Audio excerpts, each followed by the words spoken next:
Hello, everybody, and welcome back to the Over Sharon show, the best darn show on the internet, as we like to say. And we have a guest again today, which I'm very excited about. But before we get into that, I'm going to read today's quote, and I'm sure a lot of people are going to be familiar with this quote. I must not fear. Fear is the mind killer. Fear is the little death that brings total obliteration. I will face my fear. I will permit it to pass over me and through me. And when it has gone past, I will turn the inner eye to see its path. Where the fear is gone, there will remain nothing. Only I will remain. And that is from the Dune series of books or movies, or however you want to look at it.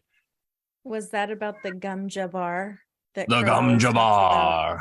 Jabbar. There's gonna be a lot of Dune stuff coming for me, just like there was like Lord of the Rings stuff previously. Yeah, I've done another deep dive. We pulled the Three of Cups we pulled this pretty recently. I think we pulled it with Austin? Austin, yeah, because then you Yeah. pulled the Four of Cups, right? Yeah. That's a great card. Oh, I like that representation of it too. It's more of the like the Rider Waite with the three women dancing around holding the cups. What's in the sky there? I should probably highlight you so you're big on the screen. What is that, like confetti? Let me see. Little leaves, different colored leaves, orange, green, yellow. So like the fall. Oh, And they're yeah. falling. Oh, Yeah. I like it. Kind of reminds me of like a celebration, a fall celebration, or the harvest. Nice. And it's like family, tribe, soul family, which is what we're going to talk about today. Yeah, totally. Because we have Copperbear on, and we met her through the Bertaria Times community, and wanted to have her on to just share her journey, her path, how she found the community, what her spiritual path has been, what her spiritual growth has been, where she's at now. We like to talk about these things with people, like talk about their cosmology, and because we all, we may say things differently, and we may say, some of us may be more like toward Christianity, some of us may be more towards something else, but we kind of all see things very similarly in the grand scheme of things. So I think it's important to talk about those things. So here we have Copperbear. Welcome. It's my pleasure to be on your show. Thank you for having me. Thank you for being here. Awesome. Well, before we were recording, we were talking a little bit about your past, and you were talking a little bit about your political associations from the past. And it's funny because I hear your story. I mean, a lot of people who come to Owen and this community come kind of from the right wing, but there's a good amount of people that come that used to be more into the left ideas, I guess we could say, like the Democratic stuff. And I think you're exactly right about what you're saying before, which is Bill Clinton just engrossed so many people. He was like the popular president. He had Reagan and George H.W. Bush. And I think people were just sick of it. And they saw this guy playing a saxophone on Arsenio Hall, and you're like, wow, this guy gets it. Let's vote him in. And, I was in the Marine Corps for 4 years out of the 90s. And I just remember it being a time of, it seemed like there was a really good time. Like it seemed like the economy was doing really well and people were just crushing. So I was really on board with that. And it's funny because you said you had voted for Obama. Well, I voted for Al Gore.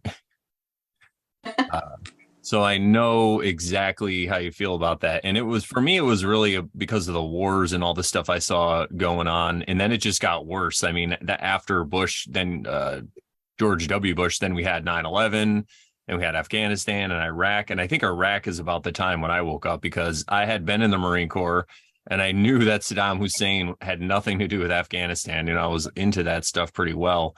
So I was really, really, just lost when that happened. I was like, what is going on? This is not, I remember they announced it. It was like March 17th, I think, of 2003 when we invaded, or when the United States government invaded Iraq.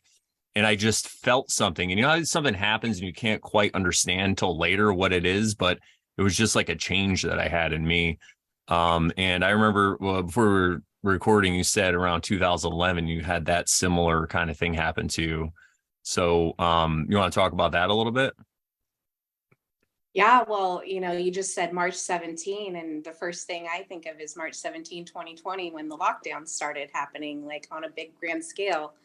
And it went from, 9/11 was this wartime, where you're saying like March 17, 2003 is when you're just like, there's something that changed, like the tenor of the culture in America changed. And we could equally say that for COVID. COVID definitely changed everything that happened. But yeah, like, what you're saying, it was 2011. I was a pretty big year for me. There was a lot of things that were going on during that year, and I've shared it on my podcast. I started a podcast this last month, and it's really Oh, just congratulations. yeah, I do a lot. Let's see where it goes. But yeah, it's very much, at least getting into doing something.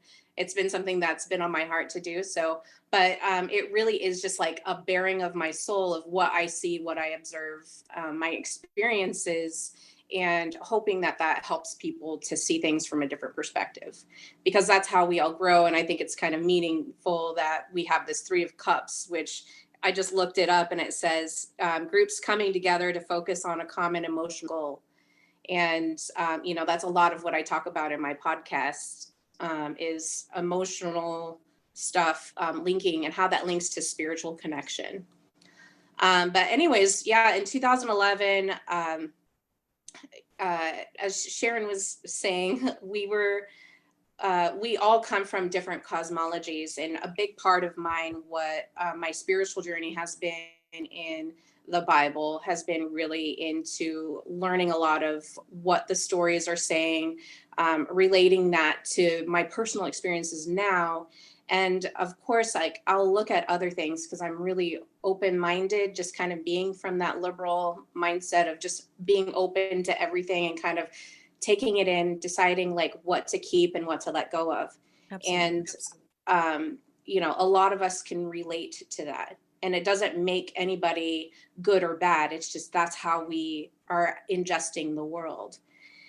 So in 2011, I was following this. I don't know if you guys remember, but May 21st, 2011 was supposed to be the day everyone was raptured.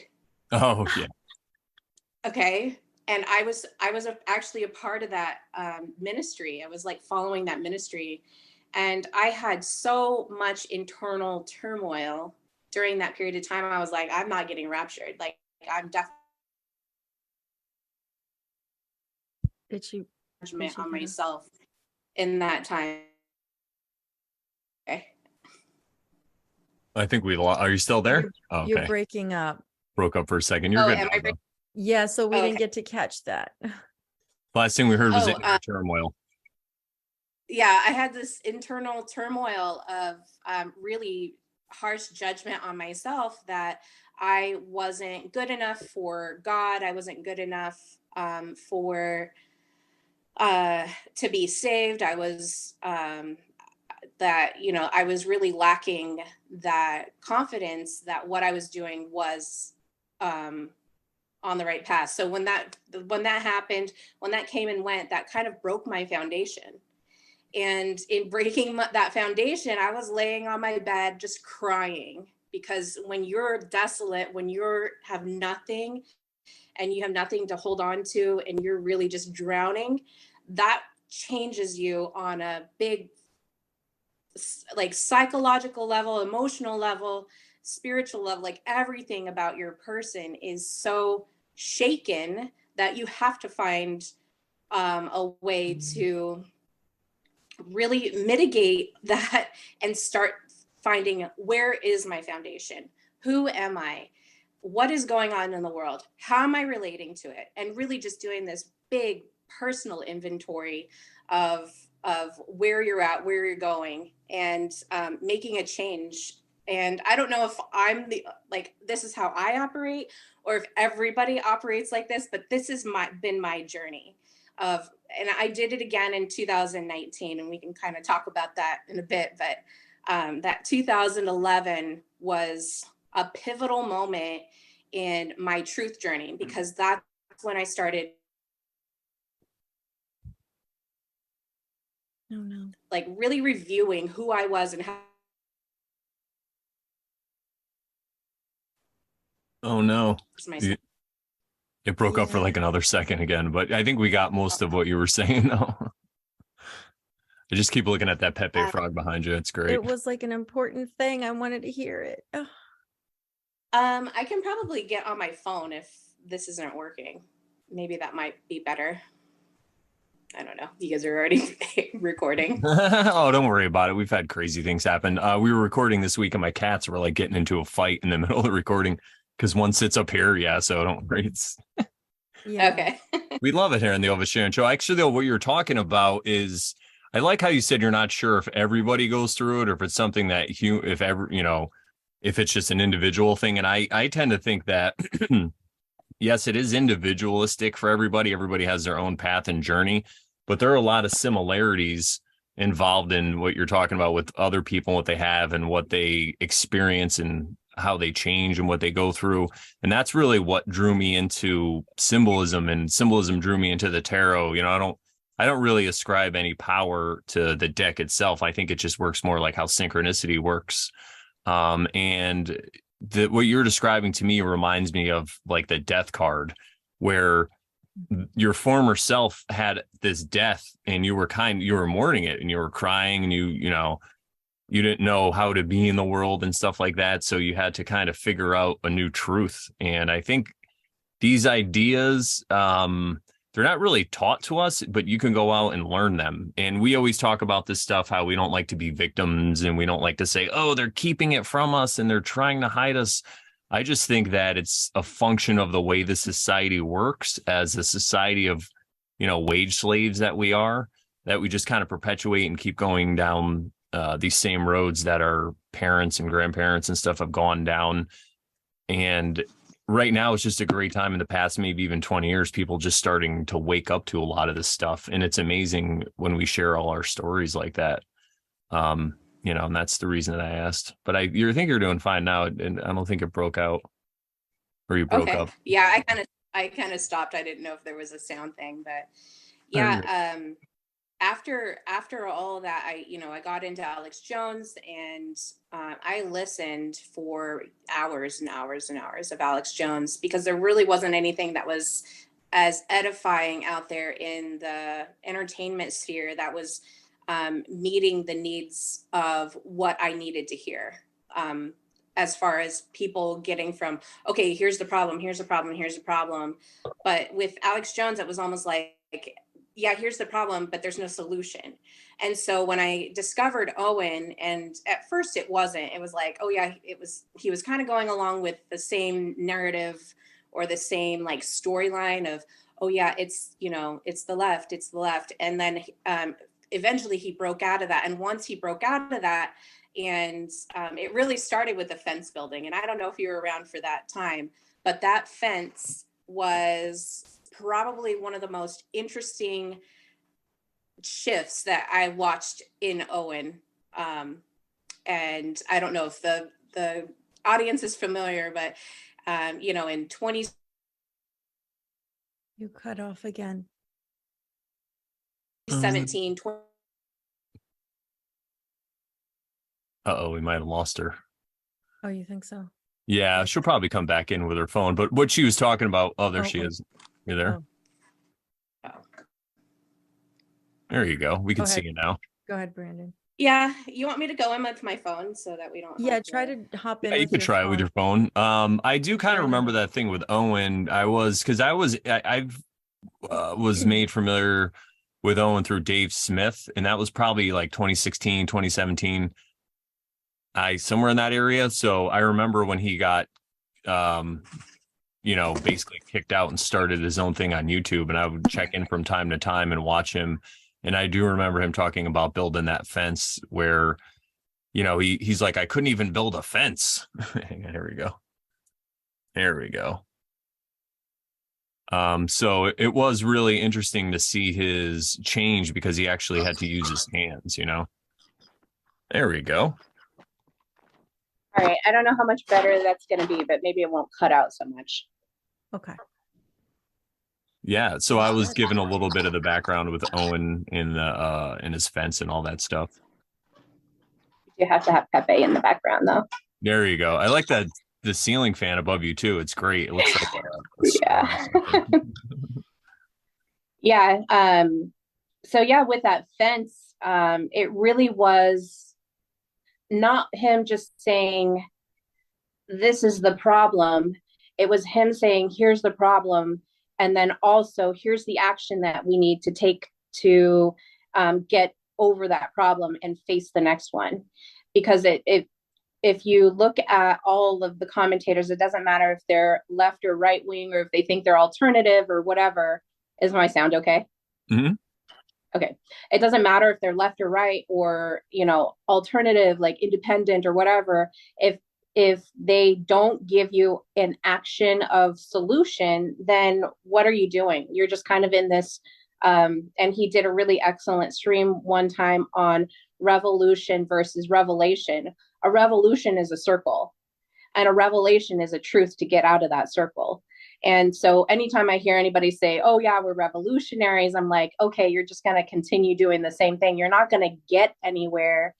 You don't have any solutions. And I'm a builder. I love doing things. And that's always been my MO, is to like go out and do things, even if it means something's going to fail. At least I took the risk to try it, And I really admired Owen, not only in his defense of the weaker members of our society, like children and women and elderly, and just really upholding this, here's how you keep your community. It really demonstrated that, yes, there are masculine men out there that are going to protect you. And that's kind of really where I am. And I did this really great stream on protection yesterday, my podcast yesterday on protection, and why it is so important, and what ramifications there are if you're not protected. So for example, if I'm shouting, I'm really sorry. I just was shouting at my computer. No, but you're good. If you're a parent, your job is to protect your child. And so there's two parents. And if one parent is abusing the child to a point of where it is deemed cruel, that child is going to grow up with what I like to call generational curse or generational sin from that parent. And it doesn't necessarily have to be from the father. It's not just sins of the father. This is also sins of the mother. But if the mother is not intervening and saying, you can't, that's too cruel, don't do that to that child is going to grow up with not only resentment of their father, but resentment of their mother. And likewise, if the mother is overtly abusive or tyrannical, and then you have the father that's not intervening into don't do that to that child, there's going to be the same pattern. And it's not always true. This is not a legend. This is not like, oh, if this happens, then this happens. That's not the case, because you have your own choices in whatever happens through that situation to either forgive that parent. Maybe the child has a lot of forgiveness in their heart for that parent, and they're able to really work through those things, or they'll have a lot of resentment and they'll hold it, and that will hold them back from, as they get older, having healthy relationships, having healthy behaviors towards themselves, having a healthy inward look at who they are and a confidence in who they are because of, whatever that situation is. And so, I really talked a lot. I like talking about a lot about these things, but honor your father and mother is a commandment for a reason. And it's to give you a long life. It comes with a promise of a long life, and that is well with you. And so if you are able to, as a young child or as an adult, to really go back and look at, okay, that child did get abused in that moment. And I've had to do this a lot, and I still have to do it a lot, because there's a lot of things that just didn't make the connection to where I'm now. And so when you're an adult and you can look back and you can go, okay, I'm now protecting you. You're my inner child. That child, when I was age 7 or age 14, whatever age it is, I'm looking back at that child and it's still me. I call it my soul tribe. Like every version of me is my soul tribe. I look back at that person and I'm like, you're okay. I'm protecting you, because time is not linear. We can go back into our past and really find these places and correct where the trauma or abuse that happened, or perceived trauma or abuse happened, and really mitigate on that level, and then be able to like go forward cleansed of that. And that's a cure for those generational sins, like, you know, asking God to come in and help me release these sins, help me release these generational curses, help me release these soul contracts that I have. Maybe you had an abusive ex and they're just not leaving you. Like, let me get rid of this. Like, let me let it go. So I always have a theme. 2023 was let it go. It was a purge year. 2023? 2020 to 2023 has been, okay. I don't go like year to like Got fiscal year. I go from like when things happen. So it's been like a definite, not only a discernment, but there's a definite like purge, like get rid of the things that don't matter so that you can let new things in and grow. That really resonates with me for a lot of reasons. But yeah, I've had those moments of like, let things go so that new things and good things can come in. And I had a Reiki session with our friend Michelle Albers, who we had on before, and a couple of days after the Reiki session, I saw a red-tailed hawk, which had never seen before, and it flew toward me, and then like got my attention, and then flew into a tree, and it let me walk toward the tree and like capture it on my phone, and like it just sat there and stood there, and I just thought, okay, then this bird came to me so that I could get this message, and it will leave when it knows that I've gotten the message. And then as soon as I thought that, it flew away. And I was like, that's crazy. So yeah, but I looked up the red-tailed hawk, and it meant to like release those things that no longer served you, that were getting in the way of your growth, of the things that you wanted to do and needed to do. So yeah, and it's once you're like in tune and you're really listening to what your body is telling you, because I think a lot of us there's so much noise that goes on. If you're watching TV, there's a noise. If you're at work, there's a noise. If you're at home, like, you know, a lot of the times there's a noise, especially if you have a big family and they're just running around everywhere and you don't have this time to have silence and really listen to like what's going on inside your body. And that is so important. Like, the kingdom of heaven is at hand. It is within. We are temples. This is super important. We are temples. And if it's very esoteric, it's hard to understand from a physical or temporal realm perspective. You have to look at it from this alternative perspective of you're building. It's not a Jerusalem that's here on earth. It's a Jerusalem that's in heaven. It's not the Zion here on earth, wherever that may be. It's the Zion in heaven. And that we are not only physical beings, but we're spiritual beings. And many of us will admit that, yeah, we are spiritual beings. Yeah, we do have souls. We do have something about us that sets us apart from every other part of creation that is within our physical realm that we can look at. And I firmly believe that we are now in a time where those things, the spirit and the physical, are going to be connected together. I think that the veils are lifting right now. I think that we're going to see incredible things. Like, we're like just getting into these incredible experiences that we're going to have, that the 2000 years of us saying, Thy will be done on earth as it is in heaven, on earth as it is in heaven, on earth as it is in heaven. Like, just think of that. Consider what that means. Because if you think about it, that means like whatever is done in heaven is being brought down to earth. And we're seeing it with technology and all that kind of stuff that's happening. Like, those things come from God.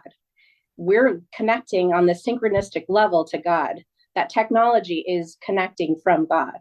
And we have this unique ability. I said it in a super chat. I said, angels don't have that. Principalities don't have that. The demonic doesn't have that. They don't have the ability to be in our physical body. We have these temples and they're flipping amazing. We don't even have, I can't even remember what percentage. It's not even 10% of our brain capacity of what this piece of technology is able to do.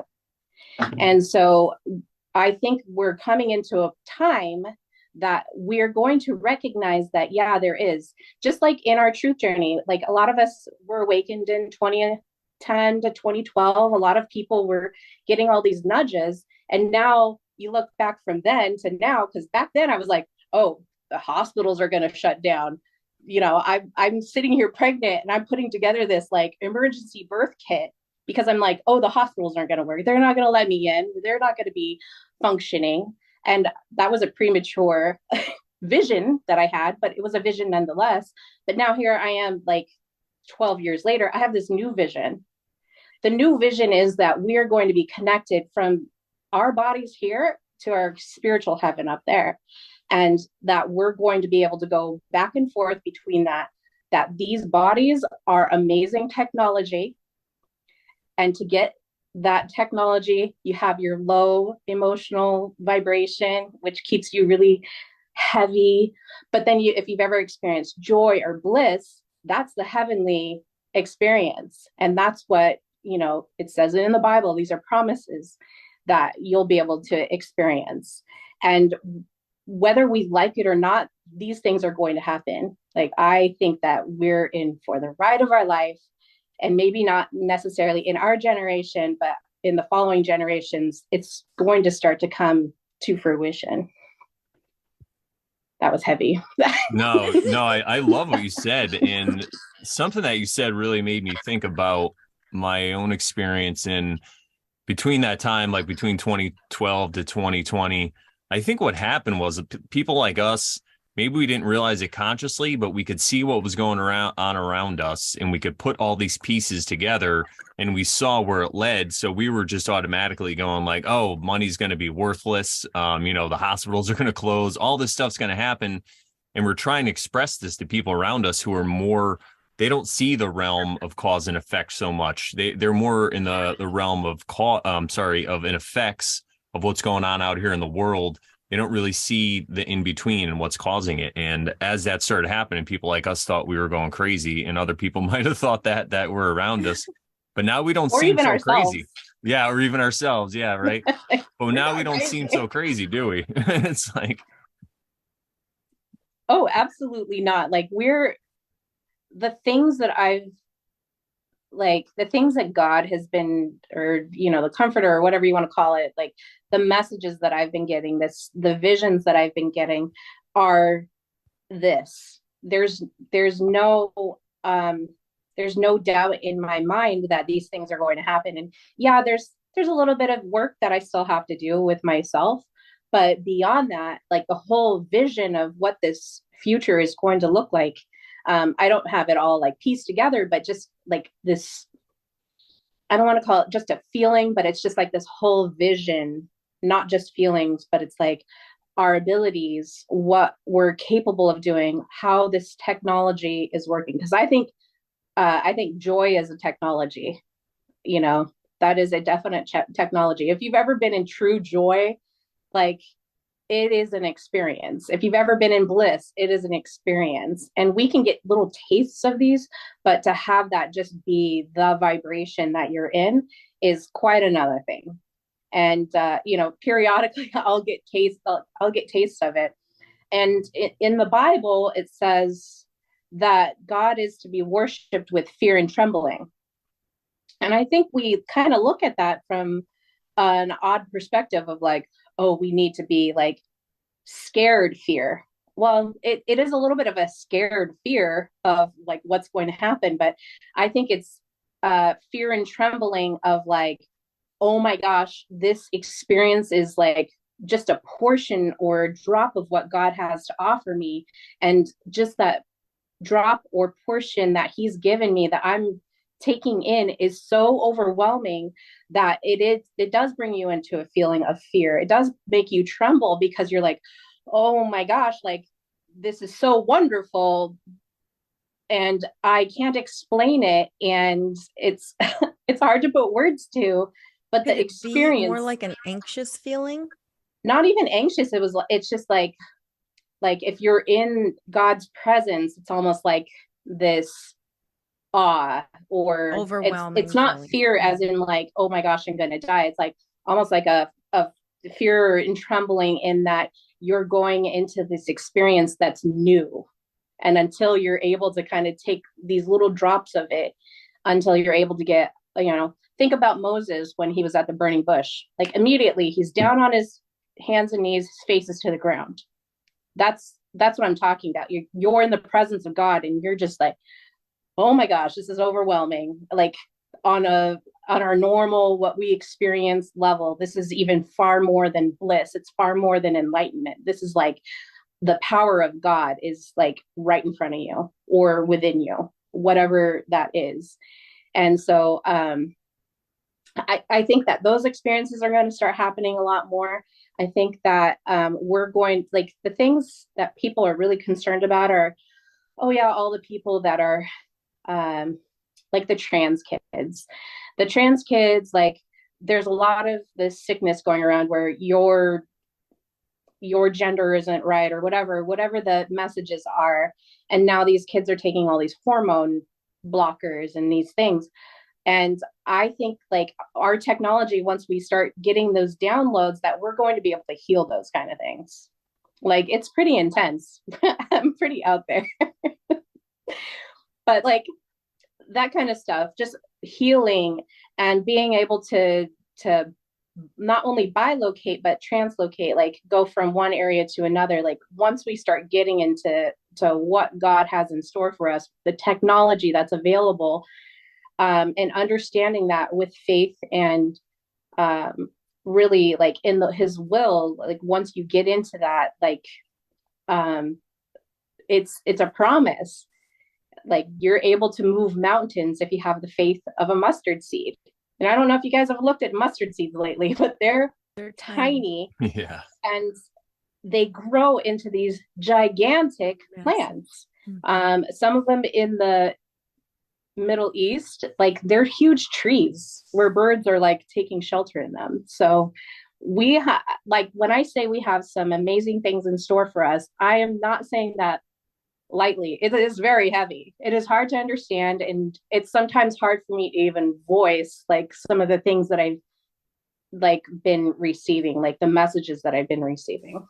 Well, yeah, it kind of reminds me of what you were saying in like 2011 when you were like, oh, the hospitals are going to shut down, like because you're putting stuff together now that you quite don't understand, but you know where it's leading, and I love that. And just so you know, we get really crazy here on the Oversharing show, so you don't have to worry about any of your beliefs. Like we talk about Realm Earth, and the main tenet I believe in about Realm Earth is that everything else is materialism, globe Earth, flat Earth. If you think it's like a flat physical surface, or even simulation theory that we're in a computer, it's all material. And what I say is, we just can't explain it. We're this energy or spirit or however you want to call it. And that's another thing we always talk about. The words are so changeable and graveled. And when I say a word, it puts a different picture in someone's mind than the picture that I have in my mind.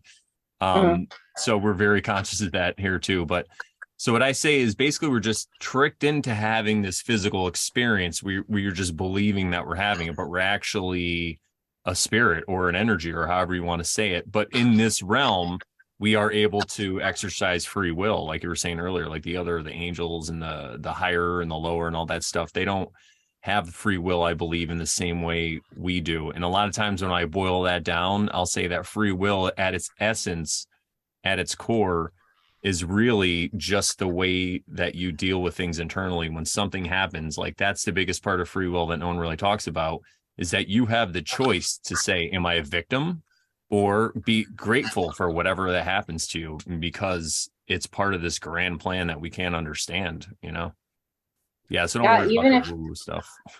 even if it's unfavorable, like your Yeah. situation is unfavorable, if you can find gratitude in that unfavorable position, you're light years ahead of many other people, because there's so many people right now that are stuck in this victim mentality. And I'm not saying that I never was, because I was. Oh yeah. And I hear you. I am very conscious of that now.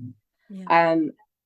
Ever since 2020 was a huge spiritual growth year for me. And I think that, I went on the bear trail. I was one of the first people to go on the bear trail and go visit other people during this time when everything was shut down, allegedly shut down. And, you're not allowed to go visit these other people. And if you do that, then this, and there's all these threats, and getting fined $1,200 to go to your Thanksgiving if there's more than 10 people or something ridiculous. And in the face of that, when everything was shut down, I traveled more than I had in years. And it's kind of, I've always been like this. I don't want to say punk rock, because I think that is even lower than where I'm at. I've always been this outsider, and really kind of drawn to the outside things, the things that feel more new, that feel more like I don't want to say like I'm a hipster, but it's like you're almost above that. You're like, okay, that's a trend now. Everyone's on it. Like I'm on to the next thing. And that's really what I appreciate about the Bears. Like it just feels like it's a lot different than what the actual cultural norm is in our society, to have this like outsider group of get chickens. And that was like, what, 4 years ago? And now look, everyone is like, oh, we didn't get chickens and now eggs are going up or whatever. Yeah, speaking of that, my brother was here today and he was talking about getting chickens, and I was dying laughing. I'm like, I've been telling you to do that for years. I'm like, let's do it, because he lives close to me now. So I think I'm gonna go help him do that. I'm very excited about that. But yeah, 100%. It's like you were like the original hipster, right? You were like when it was still cool to be a hipster before everybody started doing it. And that's something that I've realized also, and that's why I try not to. We use the term woke rape people, or like wake people up as much, because I realize that a lot of these people, they might see it in a few years, Yeah. So we're just kind of ahead of the curve when it comes to this stuff. And I still feel like I'm still ahead of the curve. And it may not make sense to people right now, but it will eventually. And then, when everyone starts catching on to, oh, this is happening, then I'll have something new. Like God is using me as a vessel for something. And so that's why I kind of started my podcast. Like my voice does need to get out there on a certain level. And despite whatever internal like fears that I have of like, okay, if I go out there, I'm a woman, one, so people are going to think that not only am I a woman, I'm a single woman, and they're going to think something about that. And so like these fears come in, and it's, or not fears, I should say, doubts come in of like, is this really what I'm meant for? Is this really my purpose? Am I really meant to be here in the forefront of people? And like, what examples can I kind of draw on that, yes, this is a good place for you, that yes, you are meant to be out here talking and sharing the things that you're seeing. Otherwise, if you don't, if I don't share the things that I'm seeing, am I disobeying God? And so like there's this, I still have inner turmoil. Don't think that I don't. I'm still growing. I still have things that I work on. And this is just happens to be one of my current things that I'm working on, like trying to be a little bit more, thinking I need to be a little bit more background, but maybe I'm just meant to be a leader. I'm a person that loves talking and sharing like really valuable, cool insights of what we would call gravy in the bear community, but just gravy that comes to me from God, and is something that could be valuable and shared. Is it always right? No. Is it really interesting? Heck yeah, it is. And I've had really good relationships with people where they're just like, where does this come from? And I'm like, it just comes to me. I don't know where it comes from. Like, it just comes from God. Like, these things are being shown to me on an interesting level. Yeah, and one more thing I'll add, and I know I'm sure Sharon has a couple questions. I keep jumping in, but what I was going to say is also I found, because I've been podcasting since like 2013, and of course, I wasn't talking about the same things I'm talking about now, maybe a little bit, but what I found though about any kind of podcasting or writing, or even like I did comedy for about 7 years, any kind of performance where you're speaking to people, you're expressing your own truth that you have. And that's very healing. Because I noticed, especially in 2020, I wasn't really podcasting as much and all that stuff happened. And I would just explode around other people that I knew with all this information. Like, haven't you heard of Carrie Mullis? And, don't you know about PCR tests and all this stuff? And then once I started to record a podcast again, I realized that now I could just tell people, if they ask me my opinion, I could talk a little bit, but I'm like, just go watch my show. Like, I don't even have to worry about this. I don't have to wake you up about anything. And it's so nice because, like you were saying before, I have all this information. Am I supposed to be sharing it? It's kind of like a guilt that you get, or there's this feeling that you get. And then once you start to share it, especially once you start to overshare it, am I right? Yeah. A lot of that is alleviated. And I feel like that goes along with the trivia method, because you have grammar, logic, and rhetoric. And the rhetoric portion is very important because you have to express what you've learned. And then through that, other people can take it in, and they could take that in as grammar, as facts, and they can run it through their own logic, and they could, see what they do from there. And I mean, even if you're not reaching a lot of people, it's still very healing. That's how I feel. What do you think, Sharon? That's really good because I was thinking similar thoughts. But yeah, when you said the trivium right now, it made me, I thought of that word when she was talking about how she takes different perspectives from different people and different even different religions or different ways of life. You take those things and you process them and you make a discernment, and that's your inner I mean, I don't know how to say it, but that's like the God in you. That's like the Holy Spirit in you telling you like what is right for you. And everybody's going to have a little bit different, view and bent on things, but that doesn't make them wrong or evil or bad. It's just that we all have different experiences. We've all lived different lives over this lifetime, experienced a lot of different things that have brought us to where we are. So we're not going to always see the same thing that someone else sees. We're not always going to see it the same way that someone else sees. But yeah, that trivium, that made me think of that. And then what Brandon was saying about sharing your story, sharing your thoughts, sharing your, what you feel that needs to be said, what you feel God is wanting you to speak out, is it's very healing. And I experienced that too through this show, because it literally was me and Brandon and maybe a handful of other people in a group chat, and we would sometimes have these types of discussions, and sometimes Brandon and I would be on the phone and we would have these like really philosophical discussions, and it was just like, why don't we just Brandon was like, why don't we just make this into a show, because we're talking about really deep things, and maybe other people want to hear it too, maybe they want to chime in, so that became like, it's healing for me to talk about these things on a show. So I resonate with that too. So I think we're all on the same page. Where could people find your podcast? Really quickly in the beginning, you should say that. Oh yeah. It's called Radical Souls Podcast on YouTube, and I can give you guys a link and can share it in the description. And it's, a little over an hour, sometimes an hour 30, just depends on the topic and kind of the insights for the week of, what I'm experiencing, what word, like the word this week was protection. The word the week before was scarcity. And just kind of looking at these, maybe looking at books. Like I started with A Little Princess by Frances Hodgson Burnett. And I don't know if you've ever read that, Sharon, but it's a beautiful story about this girl. And I probably listen to it like 2 to 3 times a year just so that I can have a cry, because it's like this really fine heroine journey of this girl who is basically raised with all the riches. She has her dad, but her mother left her. And she was just this really stand-up girl.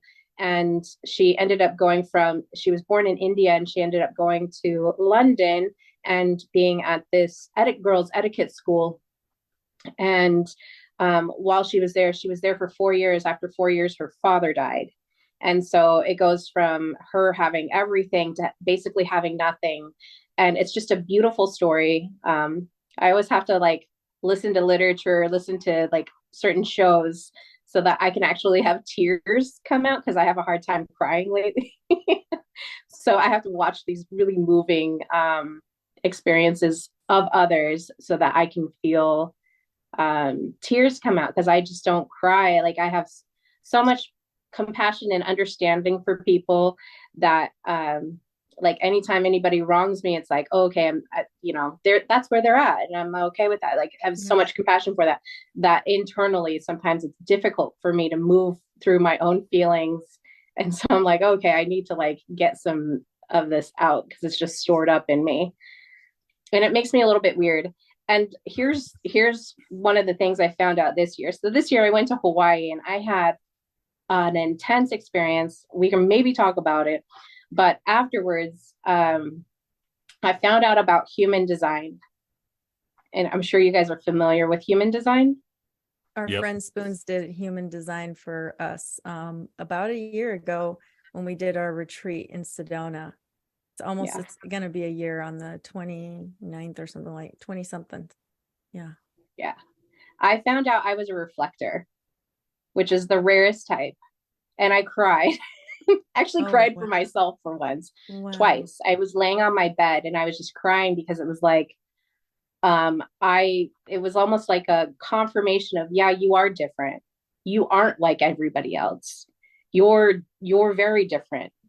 Like, and it was really hard, because I've always just wanted to feel connected to people, and it makes me connected to everybody. I understand that, but there's just this part of me that's just like, can't I just be basic and have like one like path of things to do instead of all this stuff? It was almost like a why me? And then over time I'm like, okay, it's just my gift that I have to give to everybody, and maybe that's part of how I'm like, when I went on the bear trail, just being able to experience different people gave me different insight of what was going on. It gave me more understanding of what was going on, and the observations and experiences that I had kind of made me go from being a little bit anxious to being comfortable with where we're going, even despite everything that seems to be going wrong.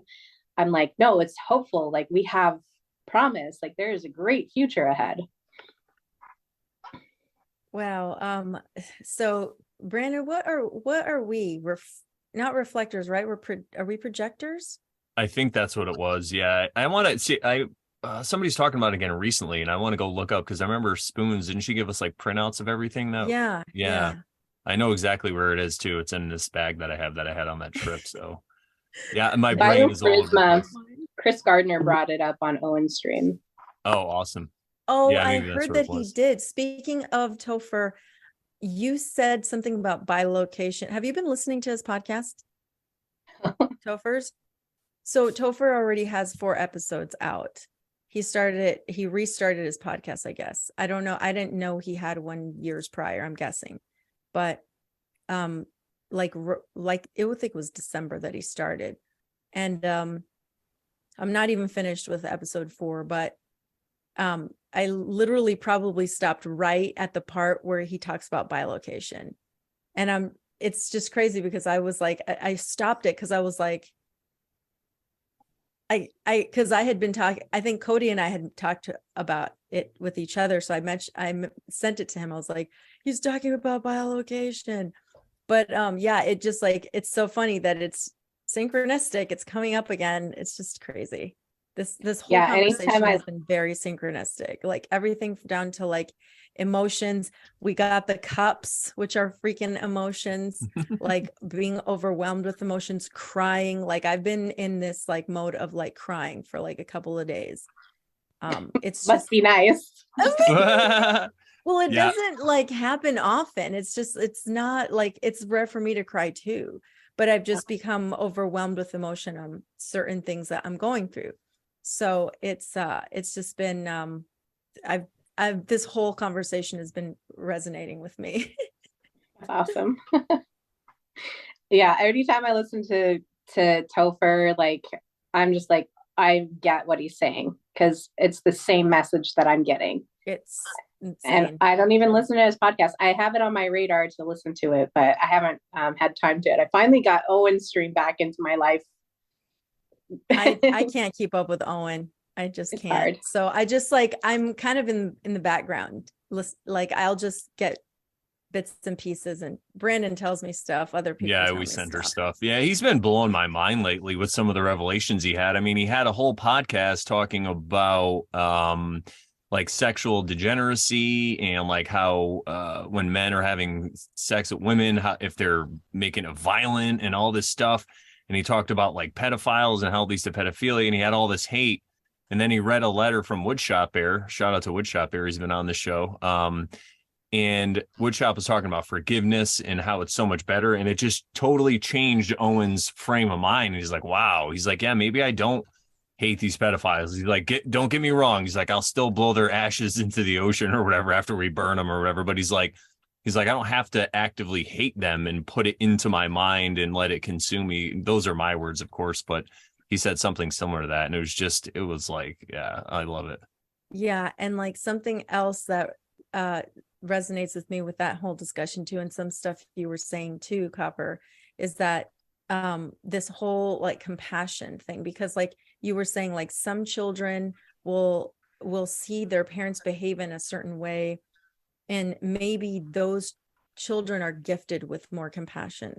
Like that's what my thoughts are. Like maybe they came into this realm to experience that compassion that they can give to their parents who are not treating them very well. And that's why they can get through it in a better way than people who lash out or people who maybe don't and hold it in, and maybe lash out later in life, but yeah. And I've read stories, I heard some intense stories. I have a hard time reading nowadays, but I heard an intense story of it was somebody talking about they had a death experience or something like that, and they came back to life, but they were a child and their father was just overtly abusive, and he did something. The dad came in and beat him until he actually died. Like he was dead. And so he's like outside of that in heaven, kind of looking down at the situation of,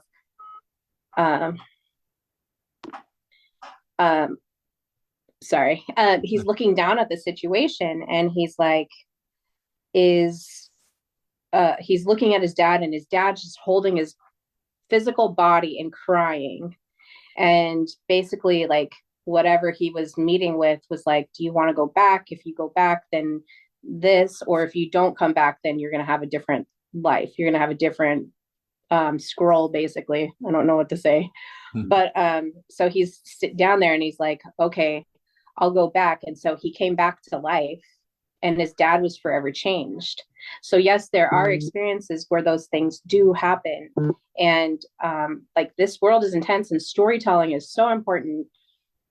because it's our testimonies that help us to grow and help us to kind of get outside of ourselves and see something from a different perspective. Like it really is this adventure of the mind that can be really healing for you. I don't know where we were at, but Oh yeah. I'll go off. No, that was beautiful. Yeah. I love your Earlier you necklace, said, by the way. So I just go ahead, wanted to Brandon. get that in for forget. Turquoise. Is it turquoise? Yeah, that's what I thought. Yeah, that's great. Turquoise. I got it on the Bear Trail when I went to Pennsylvania in 2021. Oh, awesome.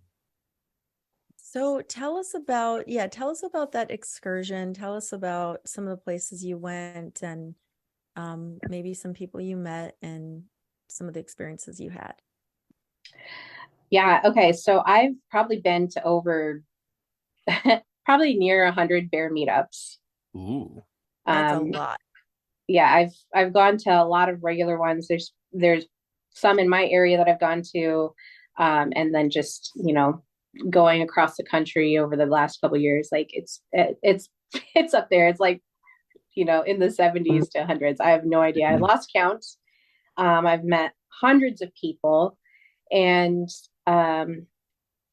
it's so interesting because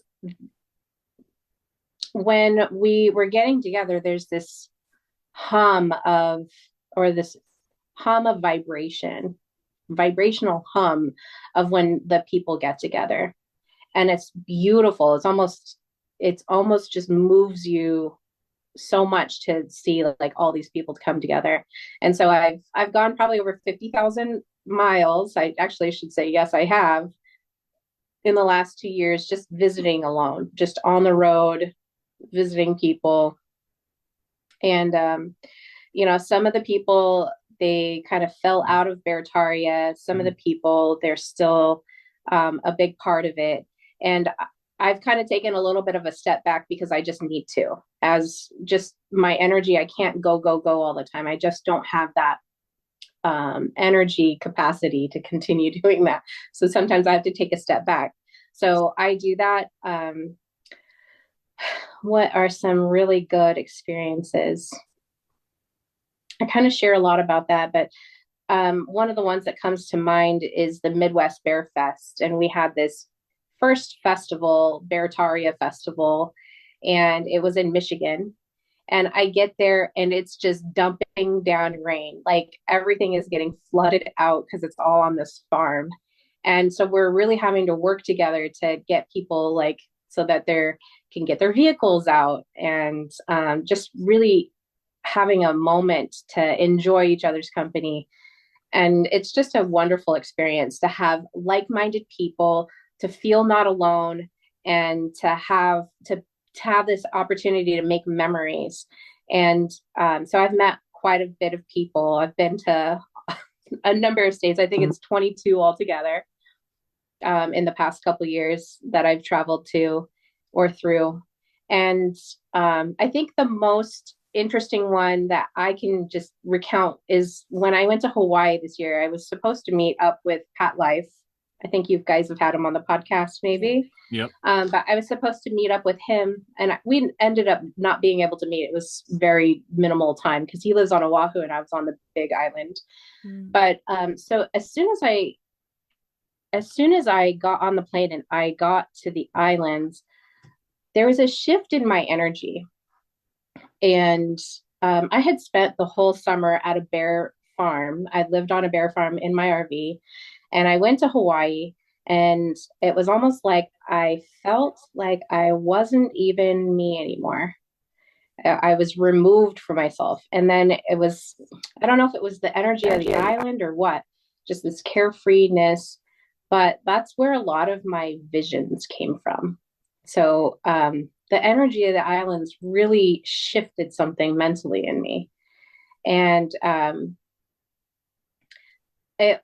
it was, I have a hard time saying it, but as I was there for 9 days.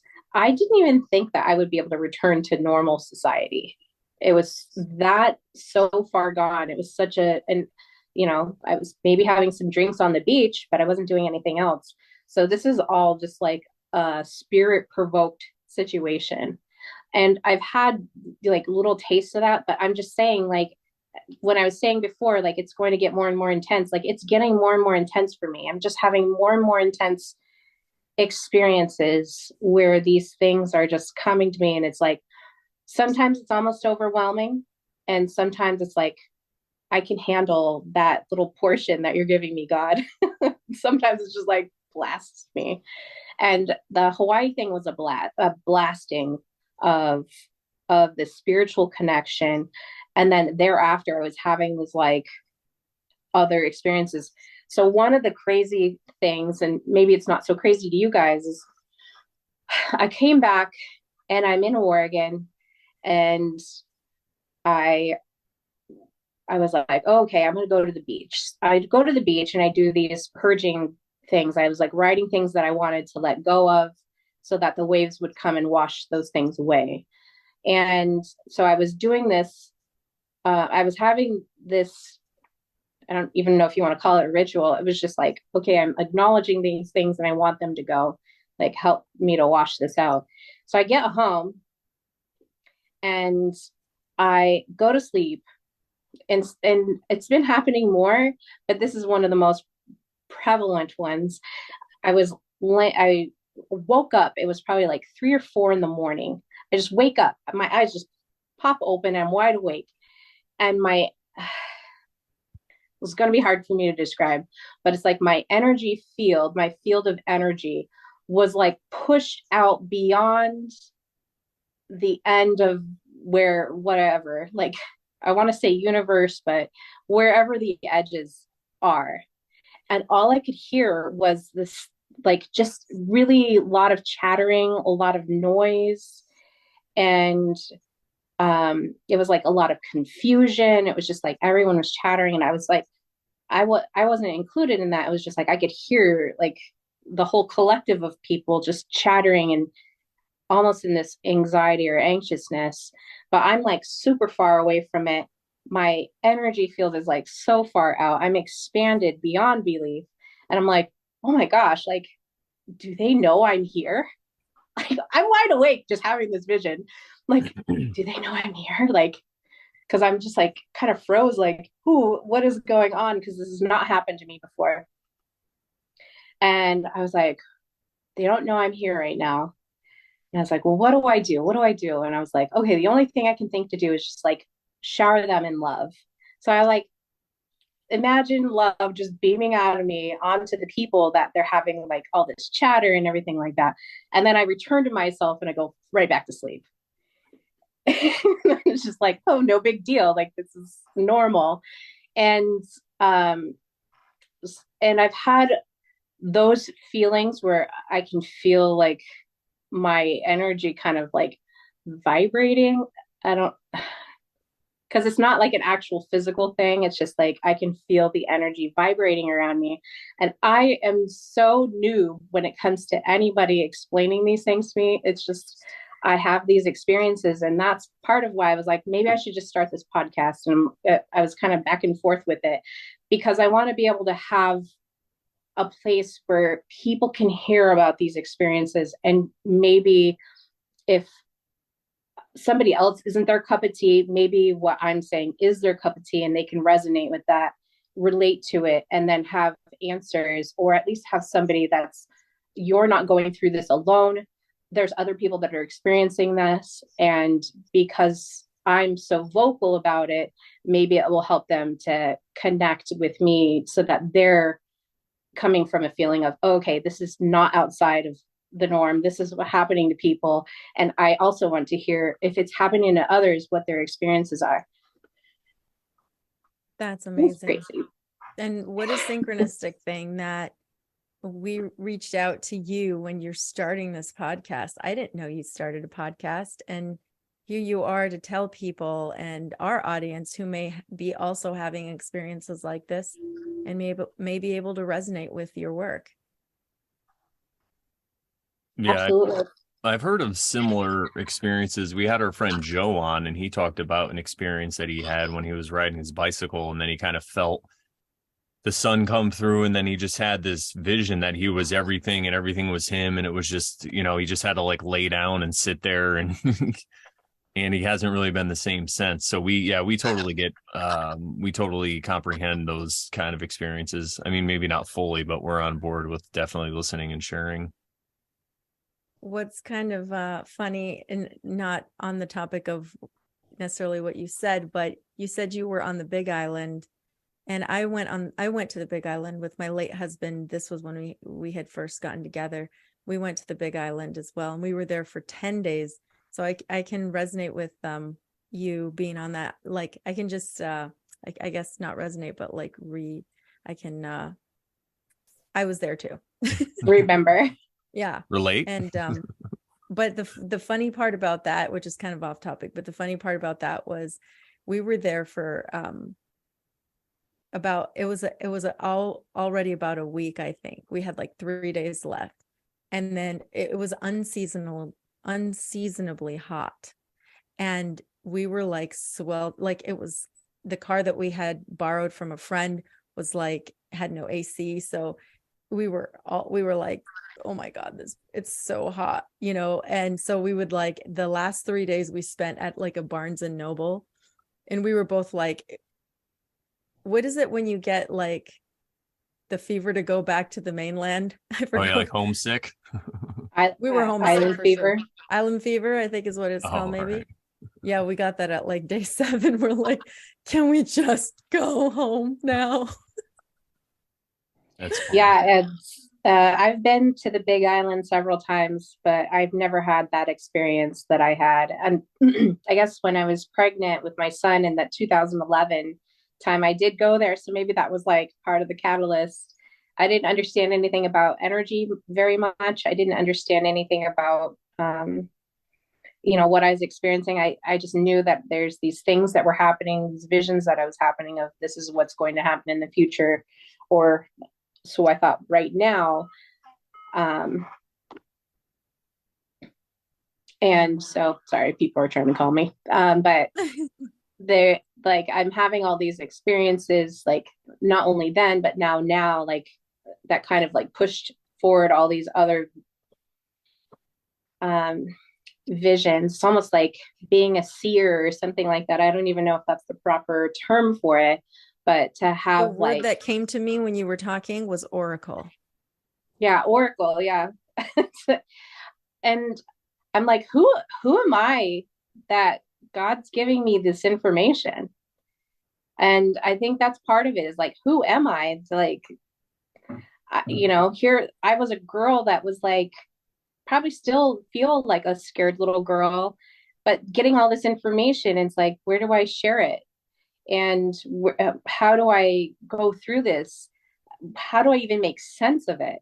And I've studied the Bible since I was age 17. I've been in the Bible, and I've I've struggled with drug dependency, alcohol dependency, being in bad relationships with people, and even like worse is the relationship with myself, where I'm unable to connect.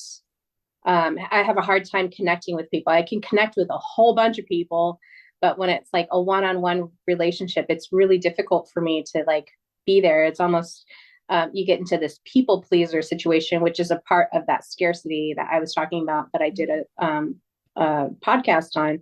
But it's like, I just didn't feel like I was enough. And like, even with this, I'm like, who am I that God is giving me these revelations and this vision, and like, who am I, and what the heck is going on? Just, you don't always have all the answers, but just go with what is at hand. Like, everything that you need, you have, and you'll know when you need to do something. So it's all about taking that action and not being afraid, and going for it. So I've always done that with, I mean, I don't want to say I've always done that, but I try to make that a point to do. Yeah.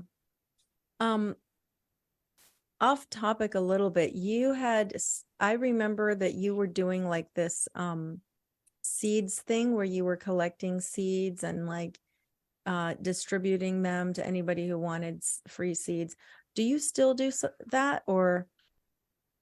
Yeah, I've been kind of transitioning. I've moved so many times in the last couple years that it's hard for me to like Oh, okay. kind of settle in.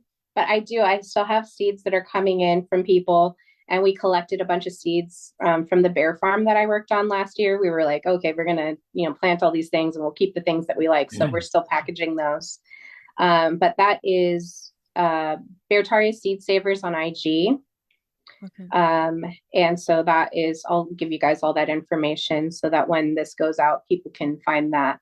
But that's going to be coming up here soon. I have to go up to Washington and grab those, and then I'll get started on getting the spreadsheet sent out and packaged up, because it's going to be tomato starting season time. It's going to be pepper starting time here soon for us in the Pacific Northwest, at least, and maybe in other locations. So it sounds like you have help. You have people who help you package them and ship them out and stuff.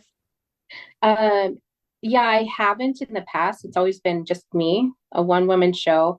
And as you can tell, I will talk forever. I have a lot of hobbies. And so sometimes I'm just like the first time I did 70, but I wasn't working at the time either. So I had all this time I could dedicate to it. So I had like 70 packages that went out. And last year it was a little bit less at 50. And now I don't think it's going to be as much, since everything's kind of returned to normal, whatever that means, where people can actually purchase these things. But I'm still continuing it in looking in the future, because right now it's eggs. That's the shortage. And you never know when seeds are going to be the shortage. And so big part of why I did it was, one, I had this excess of seeds to give away. And it started out with having all these carrot seeds. And I wrote an article for the Beartaria Times website. So if you want to find that, it's on Beartaria Times. But that's kind of what started it. And so I'm still looking at getting it back up, but I've just been moving and settling in. Like, I just moved into here at the end of November, and it's just been taking a long time to get settled in. But yeah, I do that. And now I have some people to help with the packaging and everything like that. So good. that's very big, because I can't do everything, even though I want to.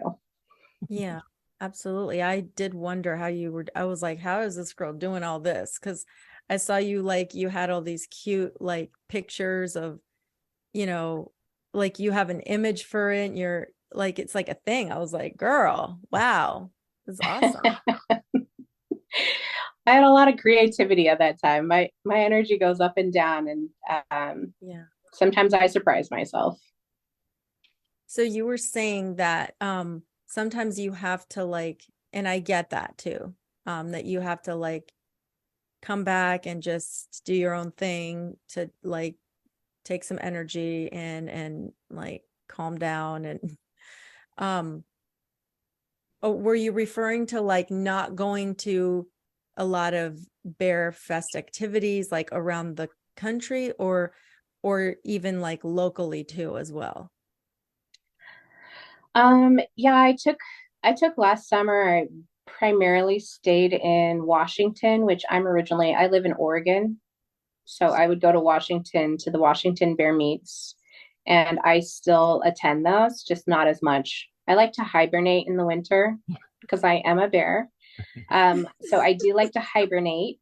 And so a lot of the times I'll kind of just take some time back for myself so that I can kind of regroup and let go of some of the stuff that's going on. And I think that we all need that, but especially me, I need a lot of quietness. I need a lot of time to myself to just kind of let go of all this energy. Because, from what I understand of being a reflector, like, you're basically mirroring everybody, but you're also, like, taking in their energy and feeling where they're at. So it, like, gives me a lot of compassion for people. And I'm like, okay, does everybody have this? Does everybody have this ability? Like, I don't know. But anyways, like, I have to clear my energy out very often because of just being around different people and, like, feeling different things. And it gives you this hypersensitivity to the people that are around you. Like if you're ever in danger, you'll know it, like, because you're so tuned into other people. So anyways, I do like to kind of go, my bedroom is called my cave. So I have my cave that I go to, and it's just like, that is where I kind of recenter, meditate. And I try to take every Sunday and really set aside time to like do spiritual practices of like reading the Bible, listening to the sermons that are set out for that day, and really kind of reflect back on, okay, what happened this week? What's happening in everybody's lives, and how am I going to present myself this coming week of being of use to other people, because I'm very much a service-based person, as you can see, as you can probably tell. Yes, absolutely. You are. That's awesome. Well, is there anything else that you wanted to share with us that you haven't yet mentioned? Yeah, so one of the other things, I didn't just visit people in person. I'm also one of the hosts on Hanging with Bears.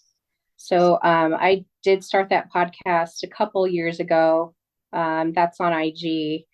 And it's just interviewing people that are in the bear community, kind of giving them a platform, giving other people who can't maybe go out and visit a whole bunch of other people a chance to have this one-on-one experience of what's been going on in their life, how things are going on in their life, what are their victories, what are some of the things that, and it's just a way of sharing testimony, of really connecting with people, because that's really the big message right now is connection.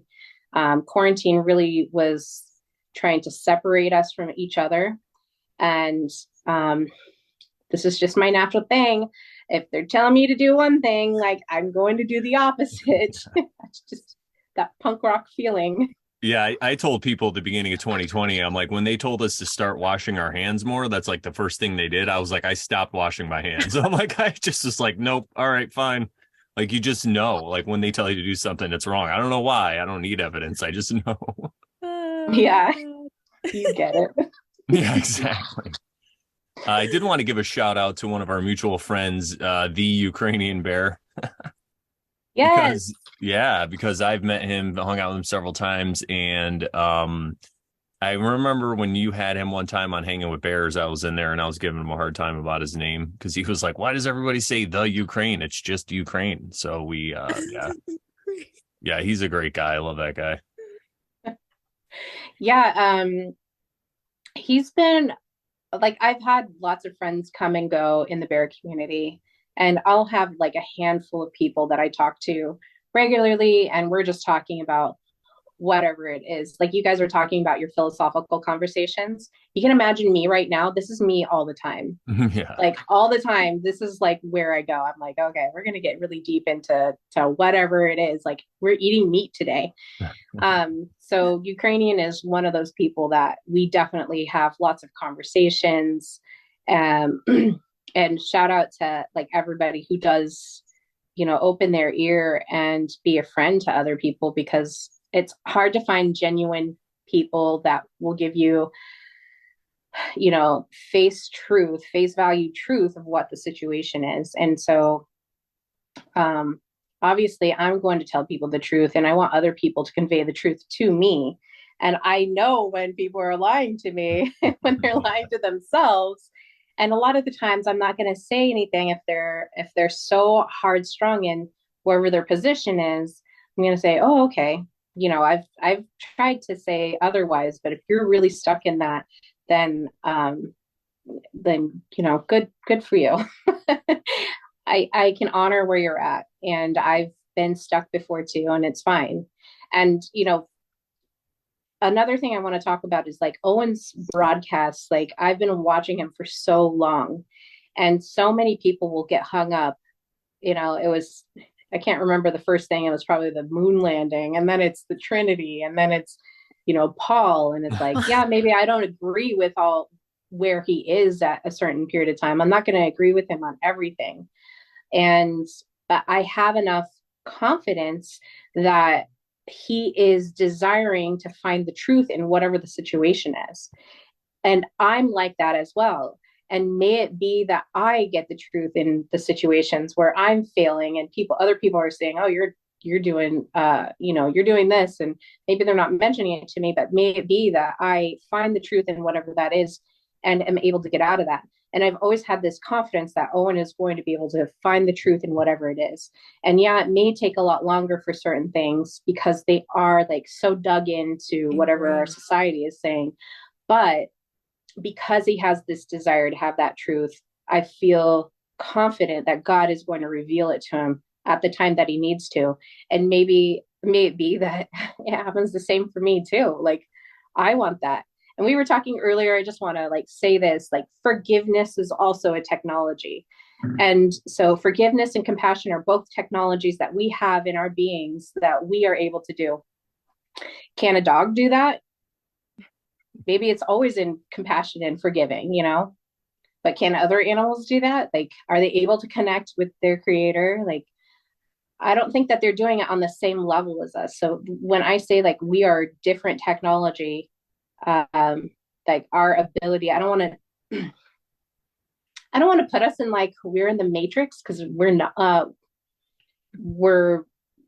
don't know. I think that kind of makes it seem set apart from what we really truly are experiencing. It can be used as a metaphor sometimes, It's a good metaphor, but I don't like I don't know. I feel like there's kind of this dirtiness a little bit behind it now that almost negates like what we truly are, because we are technologies, but we're like free will technologies. And yeah, you can like take the path of truth and enlightenment and be connected to your creator.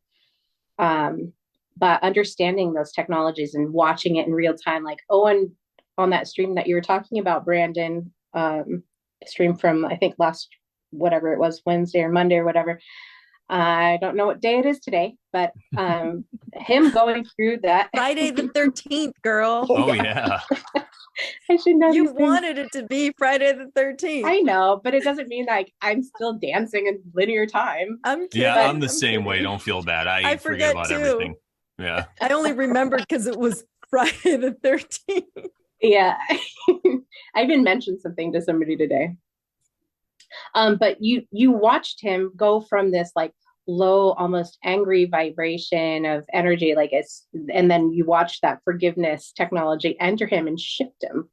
And we all have this ability. Like it's going to be so incredible. Like our futures are so bright. And as long as we focus on those things that are of promise, like we're going to do amazing.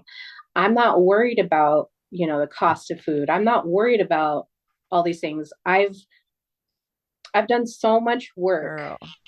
I've done so much work in learning how to garden. And I've always desired to have like my own physical homestead. Well, I got all those things and it wasn't even fulfilling for me. And it was like, God was telling me, you have to destroy your empire. You have to destroy it and get rid of all the things that you thought were going to bring you comfort because you didn't trust in me, that I was going to be your protector. I was going to be your safety net. Girl. You trusted in yourself. And now it's like it was unbearable for me. I had no energy to keep up with all of that stuff. And so now it's like, I had to let all that go. Not that I still don't care about that. Not that I still don't have those lessons or those experiences, the training that I put myself through.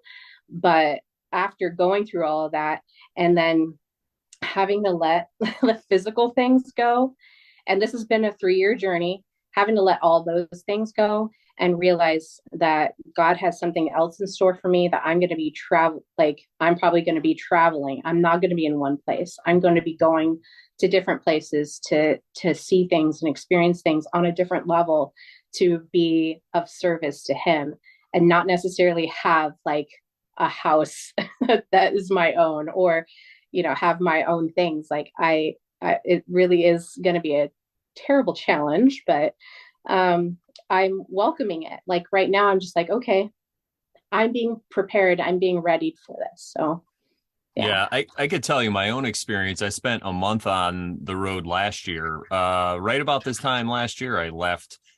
I went to South Carolina to meet up with Adam, Plasma Bear, and then he came with me. We went to Alabama to meet up with Spoons and our friend Philip. And then we all drove out to Colorado. We stayed with some people there. And then we met up with Sharon and our friend Michelle in Sedona. And then on the way back, I dropped everybody, we kind of dropped people off, and then I was left by myself. So I went to Florida and I hung out with some friends that I knew from up here. They weren't Bears, but it's funny because I hit them up while I was in South Carolina because I could have went home up to Connecticut, but I'm like, I don't want to go home yet. So they're like, yeah, come on down. Cause I've stayed with them before in like 2017, and they always have like an open door policy for me. And then they had this like awkward text about like the vaccine and how I felt about it. And I was like, no, dude, fuck it. And they're like, oh, great. We feel the same thing. They're like, it's a scam. I'm like, oh, thank God. So I got there and it was wonderful. But that whole being on the road thing, I feel like I'm kind of being called to that too, because it takes an entire village, right? If you think of Barataria. So there are people that feel fulfillment from doing certain things. So that's why I think you should follow your path. And, like Owen says, anybody can have a garden, anyone can plant a tomato or have a chicken, which I totally agree with. But I feel like if you're not being called to do those things, and because you did it yourself, right? You went through and you did it all yourself, and now you have that inner knowing, which I think is great. But you also have that experience, so you can help people. You can go to somebody's farm and help them out with all that stuff, but it doesn't have to be your path exactly. There's other things, there's spiritual things that you can help people with.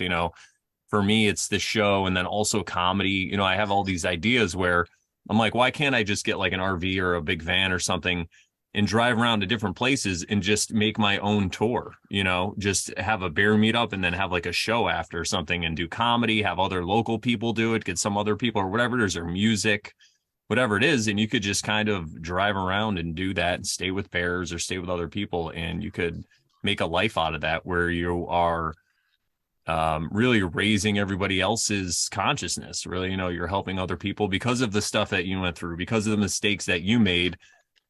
Everyone obviously doesn't have the same path, but you can help other people with their struggles or their, whatever they have, obviously, if they're willing.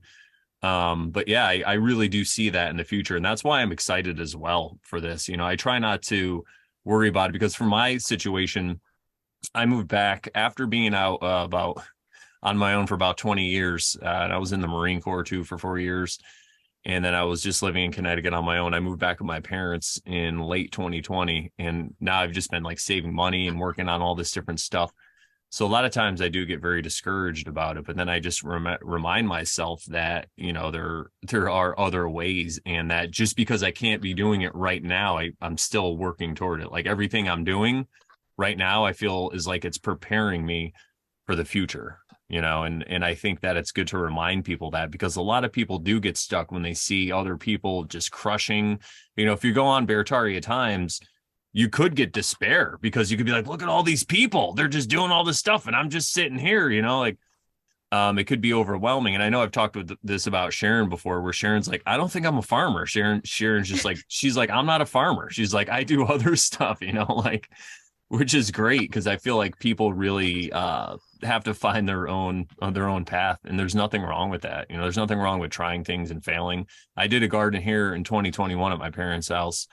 And then at the end of 2021, my dad put up this portable garage for his new Mustang convertible, and it blocked my entire strip that I had. So I was just like, all right, I guess I'm not doing a garden next year. So so this year I was going to do some herbs, but I ended up not doing anything. But I think next year I'm going to get into more herbs and stuff and smaller stuff. But yeah, that's the thing. It's like you were saying before with trusting God and trusting the plan. When I went out there and I saw my dad building this thing with my brother that he didn't even tell me about, so funny. And I'm the only one who lives here. Like, my other brothers are out. So my other brother's here helping him build it. And I kind of got upset and mad and I just let it go. But my first thought automatically could have just been gratitude. I could have just been, I'm grateful for this. This is going to propel me in a different direction. It's a total mystery, but let's dive into it. Right. That's the kind of frame of mind that I'm trying to have now when things happen. And like you said, you're not perfect, right? We always fall, but I think that's what we're here for. We're here to fall countless times, dust ourselves off and keep going. And in that falling and getting up, I think at some point we realize that it's all perfect. It's all what was supposed to happen to get us here. And without that past, we wouldn't have got here and have the perspective that we have to handle the things that are going to come in the future. And I feel like we're going to be helping a lot of people. Everyone's going to be helping each other, but you're going to be helping people maybe with like spirituality and all these other things, and then they're going to be feeding you. You know what I mean? It's going to be really amazing. I'm really excited for it. I'm actually getting chills just talking about it. So yeah, what you just said made me think of, like, when you have gratitude in the midst of a situation that feels, difficult, it actually brings growth, then rather than like getting desperately upset about something. yeah, because you're not a victim, right? That's the key. It's like you're not a victim. And that's one thing I love about Owen. And I even have to credit James True a little here for this, because I used to watch him back when him and Owen would go back and forth a lot, or when they were friends, I guess, or when they were more friendly terms. And I learned a lot about victim narrative from that. And so that even actually changed my book, because I started writing a book in 2020, and then I put it down for a while, and then I completed it at the beginning of 2021. And I went through everything that I wrote, and I removed all the victim stuff, because my book is about, I call it Shadow Worked. And I talk a lot about my own transformation with my intimacy issues and all this stuff. And then I also talk about Marine Corps boot camp and the psychology and how they kind of train people. And I took a lot of it out. Like I even said about the Marine Corps, like, they didn't do this to me. I signed up for it, And of course, if I sign up willingly and I want to go to war or battle or whatever, they have to train me to do the right job, or else they would be actually negligent if they didn't put me through this brainwashing, So a lot of stuff like that. And as I started to not look at myself as a victim, I mean, the whole world opened up. It's really amazing. Huge. That's awesome. Yeah. Definitely getting out of that victim despair mentality will shift you. And if you find a way to use that gratitude technology, I mean, these are all technologies. All of our emotions are technologies. Like our brain is this computer that can process things. Our heart is a computer. Our stomach is a computer. Like we have this unique temple that is just ready to be turned on, ready to be lit up. And it really is like doing all that shadow work, like you said, is looking at, like, I had to look at the scarcity that was affecting all my intimate relationships. And I had my son's father, we were together for almost 10 years. And in 2019, I was like, this is done. Like, I have to end this. And it was a horrible situation to get out of, and I'm grateful to be out of it. But, the first thing that you want to do is like, you get this rush of like feeling of going into another relationship, or like, oh my gosh, all these opportunities have opened up. And I really had to fight that to really stay single, to really work on some of the things that were challenging for me. And I really encourage people, like, if you're feeling like you're wanting to get out of a situation, if you're like a marriage or something like that, Owen did this. He was talking to Dick Drawing Bear, and not to call him out, but he's like, my wife isn't like this. And I'm just like, that reminds me of Owen's, he went off later last year, but it was like, I like a woman who can, be a man and whatever. It's this whole skit that he does. I like a woman who's able to do that. And I was just talking about that with somebody the other day. He's like, I like a woman who drives a Jeep and likes to drink beer and watch football and suck all these dicks. And he's like, and is a man, because I'm describing a man. I want a man. Yeah. Yeah. And this will probably be a little bit more rabbit hole-ish, and I can go and overshare about this, but so a big part of my 2019 to now conversion, or like death card, or whatever you want to call it, that transformation that I went through from being in a relationship to being single, I had to acknowledge that I was basically almost emotionally transgender, where I was, as a woman that is an anxious female or an alpha female or whatever it is, like I was the breadwinner, I was taking care of everything. I had to acknowledge that I was very masculine. And that was in turn just being like basically me being a man. And that is a form of, in my opinion, transgenderism. I was like, not only was like, because people will look at me like, no, you're a woman. It's like, well, I'm not acting like one. Like, my actions are speaking otherwise. And so I pivoted from that time to like hardcore, whatever I could, just being as feminine as possible and really shutting that masculinity out. When in reality, when 2022 happened, my experience, I kind of finally realized, like, I had somebody tell me, like, okay, you have both of this analytical side of you and you have this emotional side of you. Was it But Asha really tea what you need healing? to I do gotta ask. is be balanced in the middle. What was that? Was it Asha tea healing? Asha, was it Asha who told you that? I feel like that was. I took one of her courses, and one of the people that did they did my birth chart, Mhm. and the way that they worded it, because I'm I'm a Scorpio sun, Taurus rising, and a Gemini moon. I'm a Gemini moon. Well, the Taurus and the Scorpio are like, they're opposite of each other. So that's what makes me appear really grounded to people. So they'll meet me and they'll be like, oh, you're really soothing and calming and grounded. That's awesome. But the Gemini moon comes in and is like, they're trying to work together. And then the emotions come in and they're like, yeah, fuck that. We're not going there. Like, we're ruining your party. And so it's a very interesting dynamic to have, as far as like, and it's just a tool, right? But it's like things that okay, I'm experiencing this.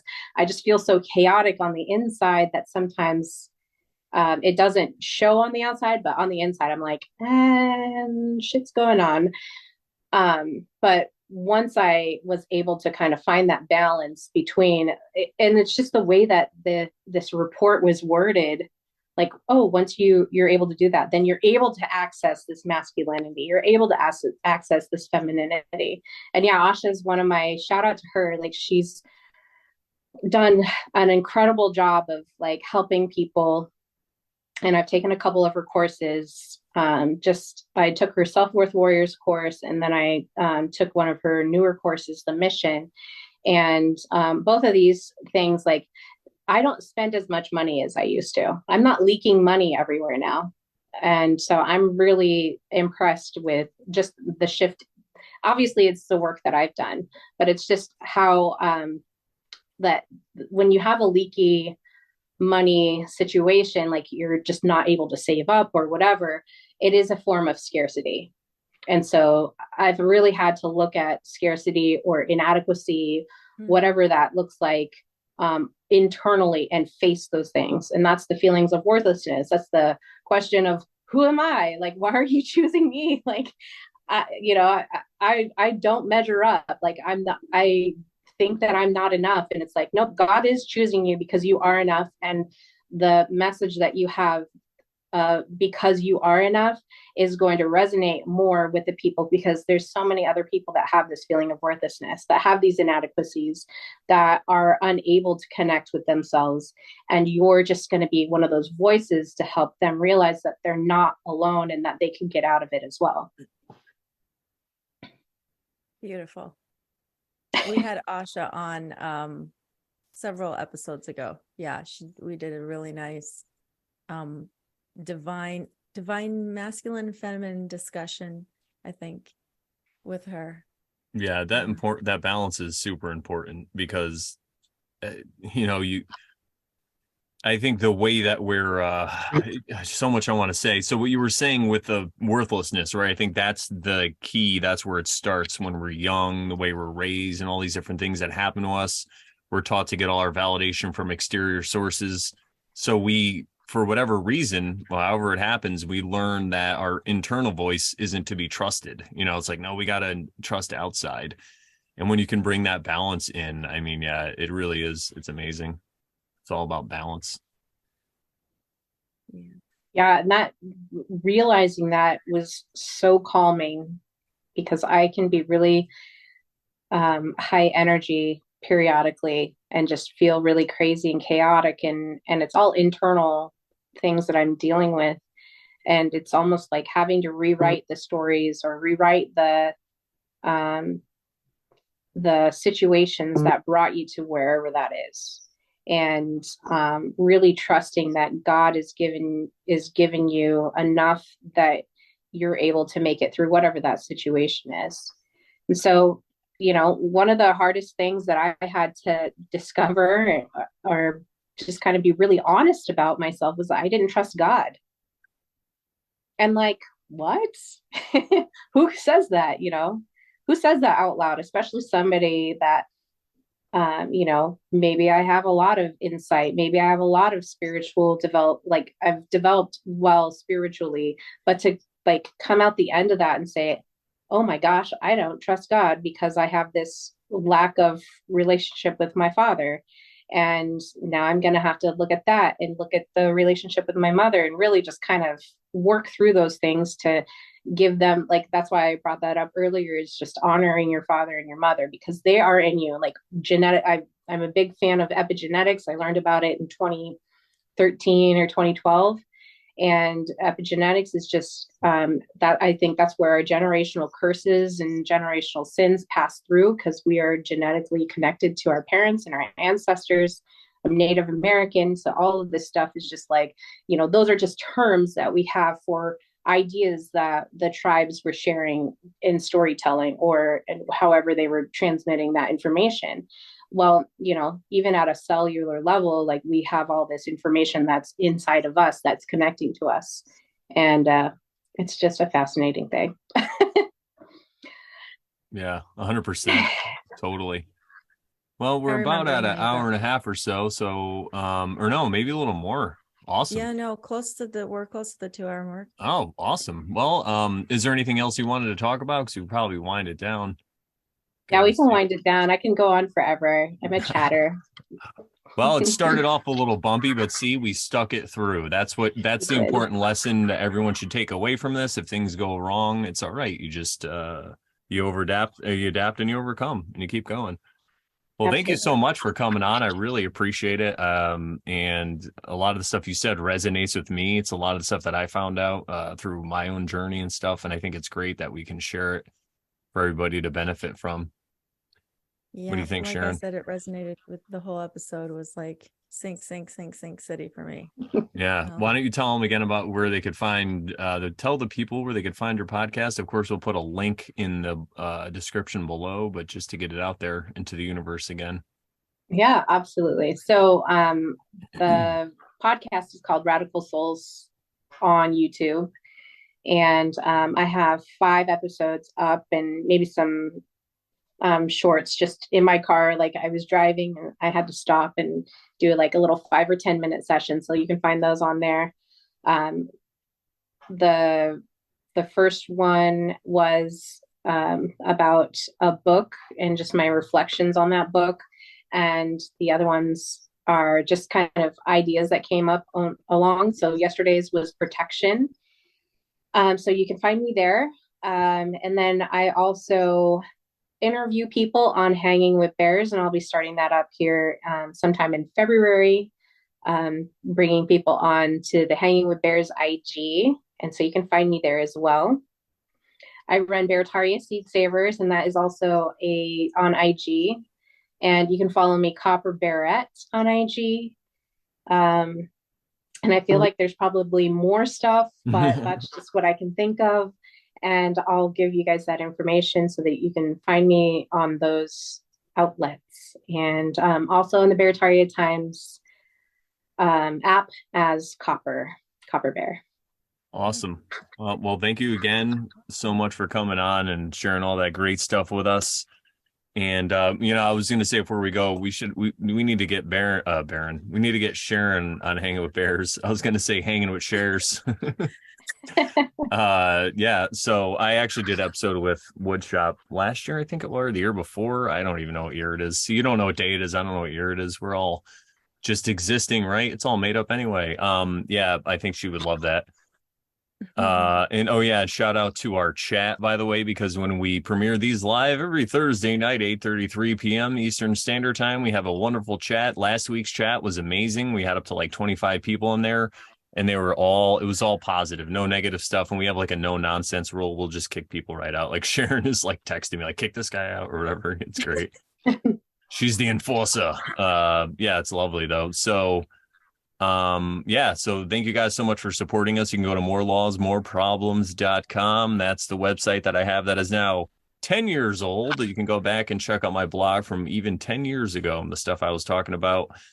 And you can also find the Oversharing tab, and you can get all your oversharing needs if you'd like to support us, donate. But the most important thing that we always ask is to just comment, come to our live chats, and just be a part of this community. And that's what we really appreciate. Awesome. All right, Sharon, what do we say to the good people? That if you're not oversharing, Then you're totally being a Karen. I like that. Yeah, it's our newer one we've been doing.